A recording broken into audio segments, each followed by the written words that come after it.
എല്ലാവരും സുഖമായിട്ട് സന്തോഷമായിട്ടിരിക്കുകയെന്ന് വിശ്വസിക്കുന്നു. ഇന്ന് നമ്മൾ കാണാൻ പോകുന്ന ഹെൽ യൂണിവേഴ്സിറ്റി പറഞ്ഞ ഡ്രാമയുടെ നെക്സ്റ്റ് എപ്പിസോഡാണ്. സോ വീഡിയോ ലൈക്ക് ചെയ്തിരിക്കുന്ന ലൈക്ക് ചെയ്യുക. ഒരു 10 ദിവസത്തിലേറെയായി നമ്മൾ വീഡിയോ ഇട്ട്, സോ ഒന്ന് ക്ഷമിക്കുക കേട്ടോ. എപ്പിസോഡിന്റെ തുടക്കത്തിൽ നമ്മൾ കാണുന്നത് വെച്ച് കഴിഞ്ഞാൽ നമ്മുടെ സെയിന് ബോധവും കാര്യങ്ങളൊക്കെ വരുന്നുണ്ട്.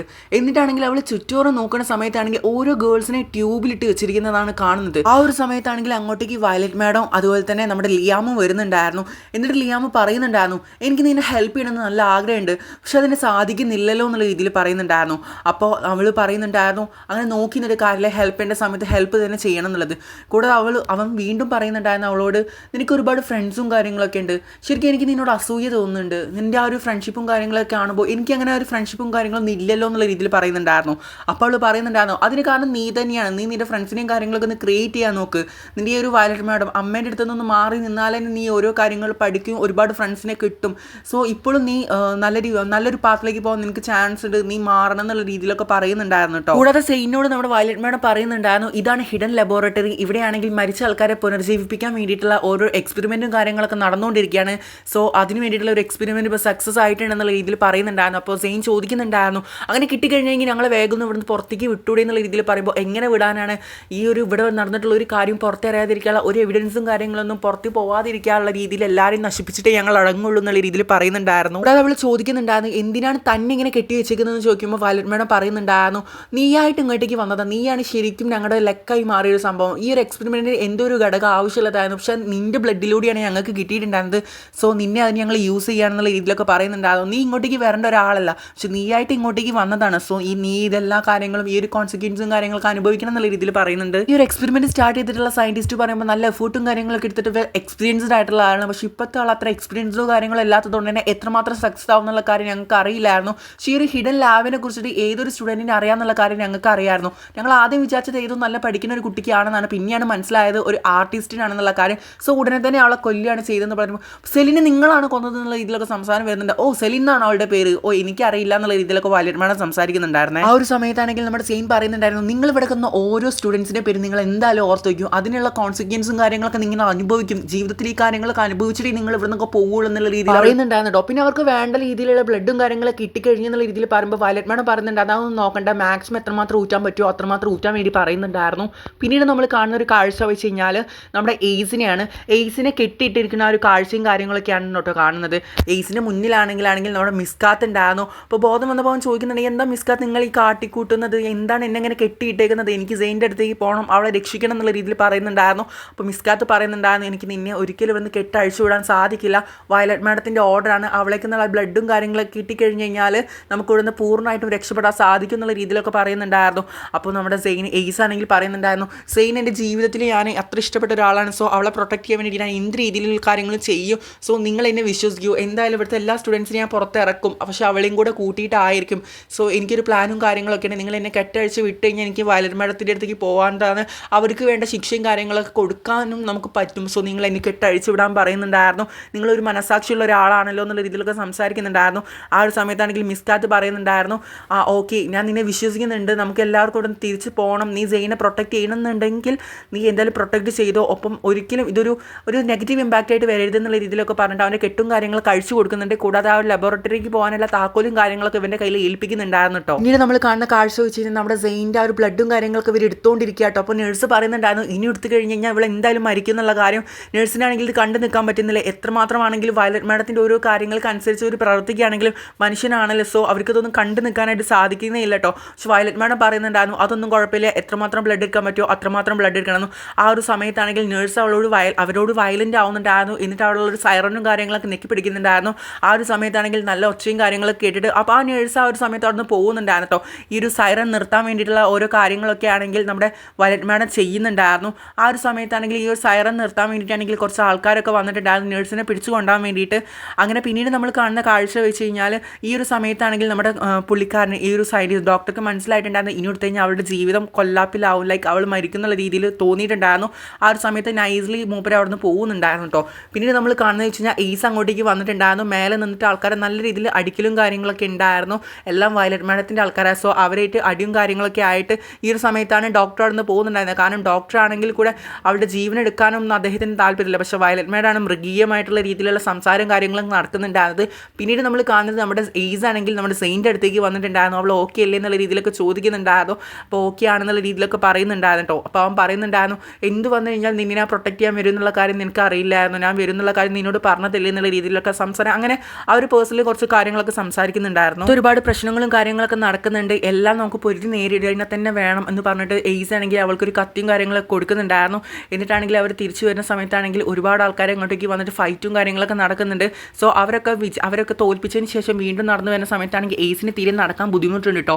പിന്നീട് നമ്മൾ കാണുന്ന കാഴ്ച വെച്ച് കഴിഞ്ഞാൽ സ്റ്റുഡൻസ് എല്ലാവരും കൂടെ ഒരുമിച്ച് വന്ന് രക്ഷപ്പെട്ട് പോകാൻ നോക്കുന്ന സമയത്തായിരുന്നു എയ്സും അതുപോലെ തന്നെ നമ്മുടെ സെയിനും എവിടെയെന്നുള്ള രീതിയിൽ ചോദ്യം കാര്യങ്ങളൊക്കെ വരുന്നുണ്ടായിരുന്നു. സെയിൻ എവിടെയെന്നാണ് വെനസ് ചോദിക്കുന്നുണ്ടായിരുന്നു. അപ്പോൾ ഫ്രിഡ്ജ് പറയുന്നുണ്ടായിരുന്നു എന്തായാലും എയ്സ് നമ്മുടെ സെയിനെ രക്ഷപ്പെടുത്തിയിട്ടേ വരുന്നുണ്ടായിരിക്കുള്ളൂ, സോ അവളുടെ കാര്യം ആലോചിച്ച് വിഷമിക്കേണ്ട എന്നുള്ള രീതിയിൽ പറയുന്നുണ്ടായിരുന്നു. എന്നാൽ വേഗം നമുക്കിവിടുന്ന് രക്ഷപ്പെടാമെന്നുള്ള രീതിയിൽ വേറൊരു ചെക്കൻ പറയുന്ന സമയത്താണെങ്കിൽ ഇത്രയും കാര്യങ്ങളൊക്കെ ചെയ്തു വെച്ചിട്ട് അവളെ ഒറ്റയ്ക്കാക്കിയിട്ട് ഇവിടുന്ന് രക്ഷപ്പെടാൻ നിങ്ങൾക്ക് എങ്ങനെ മനസ്സ് വരുന്നുള്ള രീതിയിൽ ഒരു ഫൈറ്റും കാര്യങ്ങളൊക്കെ മീയാനായിട്ട് ആ ഒരു ബോയ് ഉണ്ടാകുന്നുണ്ടായിരുന്നു.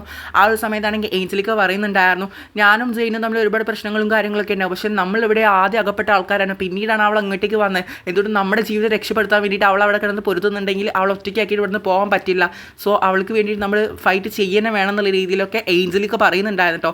ഇത് കേട്ടിട്ട് സ്റ്റുഡൻസ് എല്ലാവരും അവൾക്ക് വേണ്ടിയിട്ട് എന്ത് വേണമെങ്കിലും ചെയ്യാം, കാരണം എല്ലാവർക്കും ഒരുമിച്ച് നിന്നാലേ ആ ഒരു പ്രശ്നങ്ങളും കാര്യങ്ങളൊക്കെ സോൾവ് ചെയ്യാൻ വേണ്ടി പറ്റും എന്നുള്ള കാര്യം എല്ലാവർക്കും ബോധ്യമായിട്ടുണ്ടായിരുന്നു. സോ നമ്മൾ ജെയിന് വേണ്ടിയിട്ടും ഇവിടുന്ന് എല്ലാവർക്കും ഒരുമിച്ച് രക്ഷപ്പെടാൻ വേണ്ടിയിട്ടും എല്ലാവരും ഒരുമിച്ച് ഫൈറ്റ് ചെയ്യണം എന്നുള്ള രീതിയിലുള്ള ആ ഒരു തീരുമാനവും കാര്യങ്ങളും ഇവരെല്ലാവരും കൂടെ ചേർന്നിട്ട് അത് എടുത്തിട്ടുണ്ടായിരുന്നു. പിന്നീട് നമ്മൾ കാണുന്ന കാഴ്ച വെച്ച് കഴിഞ്ഞാൽ ലൂക്കിനെ അതുപോലെ തന്നെ മാറ്റിനെ നമ്മുടെ നിക്കീനെയും നാസർലൂമിയനും ഒക്കെയാണ്. ആ ഒരു സമയത്താണ് മാറ്റ് ചോദിക്കുന്നുണ്ട് നീ എന്തിനാണ് ഇത്രയും കാര്യങ്ങളൊക്കെ ചെയ്ത് കൂട്ടിയത്, നീ ആരോടും പറയാതെ ഇത്രയും കാര്യങ്ങളൊക്കെ അറിഞ്ഞിട്ടും ഞങ്ങളോട് ഒരു കാര്യങ്ങളും പറയാതെ നീ എന്തിനാണ് ഇത്രയും കാര്യങ്ങൾ ചെയ്തതെന്ന് പറയുമ്പോൾ നിങ്ങൾ എൻ്റെ പൊസിഷനും കാര്യങ്ങളൊക്കെ ചേഞ്ച് ആക്കുന്നുണ്ട്, എൻ്റെ സ്ഥാനത്തേക്ക് നീ വന്നു, മാറ്റ് വന്നു, സോ എനിക്ക് തിരിച്ച് ആ ഒരു ഗ്രൂപ്പിലേക്ക് ചേരണമെന്നുണ്ടെങ്കിൽ ഞാൻ എന്തെങ്കിലുമൊക്കെ ആണെന്നുള്ള രീതിയിൽ നിങ്ങളെ പ്രൂവ് ചെയ്യണമെന്ന് എനിക്ക് തോന്നി എന്നുള്ള രീതിയിൽ പറയുന്നുണ്ടായിരുന്നു. അപ്പോൾ മാറ്റ് പറയുന്നുണ്ടായിരുന്നു എനിക്ക് പ്രൂവ് ചെയ്യാൻ ഇതല്ല, ഇത്രയും മോശപ്പെട്ട ആ ഒരു അവസ്ഥയിലൂടെ കടന്നു പോകുമ്പോൾ നീ ഈ രീതിയിലല്ല പ്രൂവ് ചെയ്യേണ്ടിയിരുന്നത്, എത്രയും നല്ല രീതിയിലുള്ള കാര്യങ്ങൾ മുന്നോട്ടേക്ക് വയ്ക്കാം, പക്ഷേ നീ ആ രീതിയിൽ നീ ഭയങ്കര ബാഡ് ആയിട്ടുള്ള ഒരു ഇൻറ്റൻഷനോട് കൂടിയാണ് ഈ കാര്യങ്ങൾ ചെയ്തതെന്നുള്ള രീതിയിൽ പറയുന്നുണ്ടായിരുന്നു. ആ ഒരു സമയത്ത് അങ്ങോട്ടേക്കാണെങ്കിൽ നമ്മുടെ റൊക്സാനും അതുപോലെ തന്നെ റേസും കൂടെ വരുന്നുണ്ടായിരുന്നു. ഇത് നമ്മൾ കാണുന്നത് എയ്സിനെ സെയിനെയാട്ടോ. എയ്സിനാണെങ്കിൽ നടക്കാൻ പോലും വയ്യ, അത്രമാത്രം അവശനായിട്ടുണ്ടായിരുന്നു, കെട്ടിയിട്ട് കാര്യങ്ങൾ കൂടാതെ ഫൈറ്റും കാര്യങ്ങളൊക്കെ ആയിട്ട് അത്രമാത്രം വയ്യാത്തൊരവസ്ഥയാണ്. അപ്പോൾ ഇവർ രണ്ടുപേരാണെങ്കിൽ എങ്ങനെയെങ്കിലും പൊരുതി മുന്നേറെന്നുള്ള ആ ഒരു ഇതുകൂടി കൂടി തന്നെ പുറത്തേക്ക് വരുന്നുണ്ടായിരുന്നു. അങ്ങനെ അവരവിടുന്ന് രക്ഷപ്പെടുത്ത് പുറത്തേക്ക് വരുന്ന സമയത്തായിരുന്നു അവിടെ ബാക്കിയുള്ള ആൾക്കാരൊക്കെ നിൽക്കുന്നുണ്ടായിരുന്നത്. നമ്മുടെ ഫ്രാൻസിസ്കോ, മാഡം വയലറ്റ്, ലിയാം എല്ലാവരും അവിടെ പുറത്ത് നിൽക്കുന്നുണ്ടായിരുന്നു. എന്നിട്ട് പറയുന്നുണ്ടായിരുന്നു നീ അവളെ ഇങ്ങോട്ടേക്ക് തന്നേക്ക്, നിൻ്റെ ലൈഫും കാര്യങ്ങളെ രക്ഷപ്പെടണം എന്നുണ്ടെങ്കിൽ നീ ഇവിടുന്ന് എണീറ്റ് പോ, ദയവേത് അവളെ ഇങ്ങോട്ടേക്ക് തന്നേക്കുന്ന രീതിയിൽ പറയുന്നുണ്ടായിരുന്നു. പേസ് പറയുന്നുണ്ടായിരുന്നു എന്തൊരു പ്രശ്നം വന്നു കഴിഞ്ഞാൽ ഇവളെ വിട്ടു തരുന്ന രീതിയിൽ ഒരിക്കലും ഞങ്ങൾ ഇവളെ വിട്ടു തരില്ല, അതിനുവേണ്ടി ഫൈറ്റ് ചെയ്യുന്ന രീതിയിൽ പറഞ്ഞിട്ട് അവൾ അവിടുന്ന് ഫൈറ്റും കാര്യങ്ങളൊക്കെ ചെയ്യുന്നുണ്ടായിരുന്നു. ആ ഒരു സമയത്താണെങ്കിൽ അവൻ്റെ കാലുമൊക്കെ ആണെങ്കിൽ മാഡം വയലറ്റ് ഷൂട്ട് ചെയ്തിട്ടുണ്ടായിരുന്നു. പിന്നീടും അവനെ ഷൂട്ട് ചെയ്യാൻ പോണ സമയത്താണെങ്കിൽ ലിയാം മുന്നിൽ കയറിയിട്ടുണ്ടായിരുന്നു. എന്നിട്ട് മാഡം വയലറ്റ് 1 2 3 പറഞ്ഞിട്ട് അവനെ അവിടെ വെടി വെച്ചിട്ടുണ്ടായിരുന്നു. വളരെ വിഷമത്തോട് കൂടിയാണ് വെടിവെക്കുന്നുണ്ടെങ്കിൽ കൂടെ നമ്മുടെ സെയിനെ കിട്ടിക്കഴിഞ്ഞ് കഴിഞ്ഞാൽ ആ ഒരു ഫോർമുല ക്രിയേറ്റ് ചെയ്ത് കഴിഞ്ഞാൽ വീണ്ടും മരണത്തിൽ നിന്ന് വീണ്ടും ജീവനിലേക്ക് കൊണ്ടുവരുന്നുള്ള രീതിയിലൊക്കെ പറഞ്ഞിട്ടാണ് വെടി വെച്ചിട്ടുണ്ടായിരുന്നത്.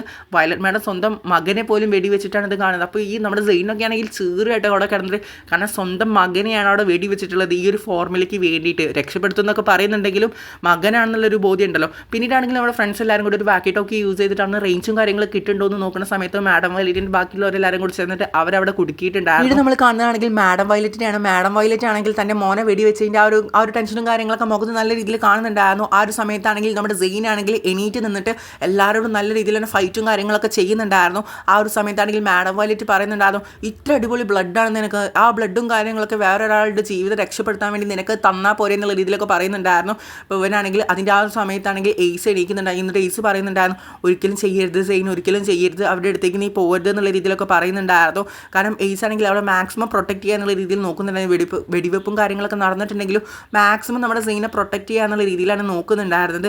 അങ്ങനെ സെയിനാണെങ്കിൽ അവരുടെ അടുത്തേക്ക് പോകണമെന്നില്ല, പക്ഷേ നമ്മുടെ എയ്സിനൊക്കെ രക്ഷപ്പെടുത്താൻ വേണ്ടിയിട്ട് പോകണം എന്നുള്ള ആ ഒരു തോട്ടും കാര്യങ്ങളൊക്കെ വരുന്നുണ്ട്. അപ്പോൾ നമ്മുടെ എയ്സ് ആണെങ്കിൽ മാക്സിമം അതിനെ അവോയ്ഡാക്കി പറയുന്നുണ്ടായിരുന്നു. സെയിനോട് മാഡം വയലറ്റ് ചോദിക്കുന്നുണ്ടായിരുന്നു നീ എന്തിനാണ് ഇവനെ ഇങ്ങനെ പ്രൊട്ടക്ട് ചെയ്യുന്നത്, ശരിക്കും എയ്സ് തന്നെയാണോ നിൻ്റെ സുപ്രീമോ എന്നുള്ള രീതിയിൽ, ഇത് എയ്സ് തന്നെയാണോ അതോ റേസ് ആണോ എന്നുള്ള രീതിയിലൊക്കെ സംസാരവും കാര്യങ്ങളൊക്കെ വരുന്നുണ്ടായിരുന്നു. പക്ഷേ അവൾക്ക് വ്യക്തമായിട്ടുള്ള ആ ഒരു എവിഡൻസും കാര്യങ്ങളൊക്കെ ഉള്ളതുകൊണ്ട് തന്നെ അവൾ പറയുന്നുണ്ടായിരുന്നു ഇത് എയ്സാന്ന് എനിക്ക് 100% ഉറപ്പാണെന്നുള്ള രീതിയിലൊക്കെ സംസാരിക്കുന്നുണ്ടായിരുന്നു. മാഡം വയലറ്റ് ആണെങ്കിൽ നമ്മുടെ സെയിനെ ഷൂട്ട് ചെയ്യാൻ നിൽക്കുന്ന സമയത്താണെങ്കിൽ അവൻ പറയുന്നുണ്ടായിരുന്നു ഞാൻ എന്തായാലും ഇവളെ പ്രൊട്ടക്ട് ചെയ്യുന്നുള്ള രീതിയിൽ. കൂടാതെ തന്നെ അവന് ഷൂട്ട് ചെയ്യാൻ രീതിയിൽ നിൽക്കുമ്പോൾ ചേട്ടാന്ന് വിളിക്കുന്നുണ്ടായിരുന്നു. ആ ഒരു സമയത്താണെങ്കിൽ അങ്ങോട്ടേക്ക് റേസ് വരുന്നുണ്ടായിരുന്നു. റേസിൻ്റെ കയ്യിലാണെങ്കിൽ ഹോയ് എന്ന് പറഞ്ഞിട്ടുള്ള പൂശയുണ്ടായിരുന്നു. അങ്ങനെ ഇവനെ ആരാണ് ഇതൊന്നും മാസ്ക് ഇട്ട് വന്നിട്ടുള്ള ആരാന്നുള്ള രീതിയിലൊക്കെ മാഡം വയലറ്റ് ചിന്തിച്ചിരിക്കുമ്പോൾ ഫ്രാൻസിസ്കോസ്ക്ക് കാര്യങ്ങളൊക്കെ മനസ്സിലാവുന്നുണ്ടായിരുന്നു. മുന്നേ നമ്മുടെ സാമന്തയെ ലെക്സും ഉണ്ടായിരുന്നല്ലോ. സോ ഈ ലെക്സ് ആണ് ഈ ഒരു റേസ് കേട്ടോ. കാരണം ലെക്സ് വെച്ച് കഴിഞ്ഞാൽ സാമന്തേനെ രക്ഷപ്പെടുത്താൻ നോക്കുന്ന സമയത്താണെങ്കിൽ ഇവിടുന്ന് പുറത്തേക്ക് കൊണ്ടുപോകാൻ പറ്റുന്നേ ഉണ്ടായിരുന്നില്ല. അവൾ മാക്സിമം ഷൂട്ടും കാര്യങ്ങളൊക്കെ ചെയ്ത് അവളെ കൊലപ്പെടുത്താനുള്ള ഒരു ഇതിലായിരുന്നു. പക്ഷേ ചെറിയൊരു ജീവനും കാര്യങ്ങളൊക്കെ ബാക്കി ഉണ്ടായിരുന്നു. ആ ഒരു സമയത്ത് ഇവിടുന്ന് പുറത്തേക്ക് പോകാൻ പറ്റാത്തതുകൊണ്ട് തന്നെ സാമന്ത അവിടെ ഇവിടുന്ന് മരണപ്പെടുകയാണ്. ഇവനാണെങ്കിൽ സഹിക്കാനേ പറ്റുന്നുണ്ടായിരുന്നില്ല കേട്ടോ.